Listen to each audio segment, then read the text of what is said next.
اعوذ باللہ من الشیطان الرجیم بسم اللہ الرحمن الرحیم۔ حاشیہ ترغیب و ترتیب میں ہے۔ مسنون یہ ہے کہ کھانا دسترخوان پر ہو جو زمین پر رکھا گیا ہو، یہی اقرب الی السنہ ہے، بمقابل کھانا اوپر رکھنے کے۔ حضور اقدس صلی اللہ علیہ وآلہ وسلم کے پاس جب کھانا آتا تو اسے زمین پر ہی رکھا جاتا، اور یہی تواضع کے قریب ہے۔ غیروں کا خلاف سنت اور مکروہ طریقہ ہمارے معاشرے میں رائج ہو چکا ہے۔ حیرت تو یہ ہے کہ اس کی قباحت کراہت کا بھی احساس نہیں ہے، بلکہ شرف و عزت و فخر کی بات سمجھی جاتی ہے۔ اللہ کی پناہ، آج غیروں اور دشمنوں کے طریق میں عزت و شرافت محسوس ہوتی ہے، خصوصاً شادی بیاہ کے موقع پر، اور یہ مکروہ بدعت رائج ہو گئی ہے۔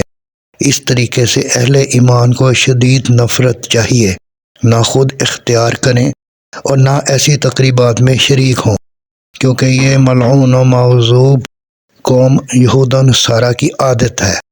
آج مسلم متمول گھرانے میں زمین پر دسترخوان بچھا کر کھانا معیوب سمجھا جاتا ہے۔ سنت کی جگہ غیروں کا طریقہ داخل ہو گیا ہے۔ اس مکروہ طریقے کو ختم کرنا اور کرانا اور دسترخوان کی سنت کو زندہ کرنا اس زمانے میں 100 شہیدوں کا ثواب رکھتا ہے۔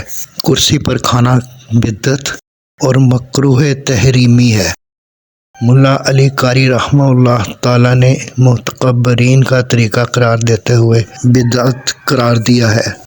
کوکب دری میں علامہ گنگوہی نور اللہ مرقدہ نے لکھا ہے کہ ہمارے زمانے میں چونکہ اس میں نصارہ کے ساتھ تشبیہ بھی ہے، اس لیے مکروہ تحریمی ہے۔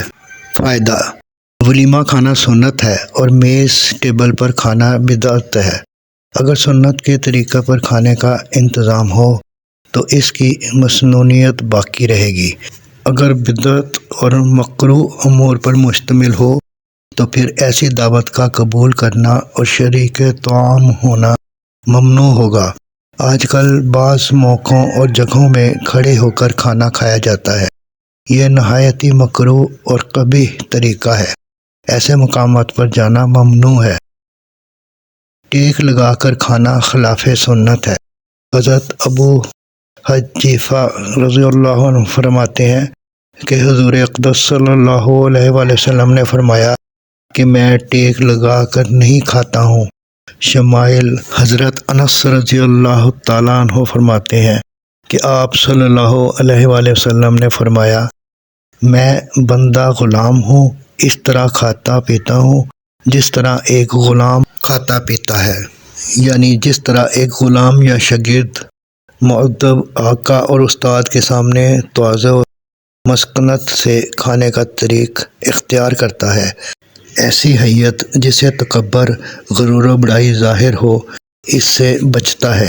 اسی طرح میں بھی متواضعانہ طریق اختیار کرتا ہوں۔ تمام حوالہ جات شمائل کبریٰ جلد اول سے لیے گئے ہیں۔